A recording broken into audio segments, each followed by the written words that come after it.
ஓம் முருகா சரணம். வாழ்க வளமுடன். கந்த சஷ்டி இருக்கும் பக்தர்களுக்கு, அப்பன் முருகனுக்கு சொல்லப்படும் புதன்கிழமை ஸ்லோகம். 5 முகம் தோன்றின் 6 முகம் தோன்றும், வெஞ்சமரில் அஞ்சலன வேல் தோன்றும், நெஞ்சில் ஒரு கால் நிலைக்கையில் இருக்காலும் தோன்றும், முருகா என்றொரு வாரார் முன்.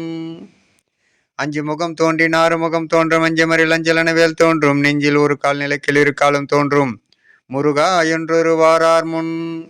நம் சஷ்டி விரதம் இருக்கும் பக்தர்களுக்கு, அப்பன் முருகனுக்கு புதன்கிழமையில் இந்த சுலோகம் நாம் சொல்லி சகல செல்வங்களும் பெற்று வளமுடன் நலமுடன் வாழ எல்லாம் வல்ல அப்பன் முருகனின் அருள் அனைவருக்கும் கிடைக்கப் பெறுக. ஓம் முருகா சரணம். முருகனின் மகன் ரவி முருகன், வெற்றிவேல் முருகனுக்கு அரோகரா, வீரவேல் முருகனுக்கு அரோகரா. 5 முகம் தோன்றும் 6 முகனுக்கு அரோகரா, அரோகரா, அரோகரா, அரோகரா. ஓம் முருகா சரணம், சரணம், சரணம், சரணமே.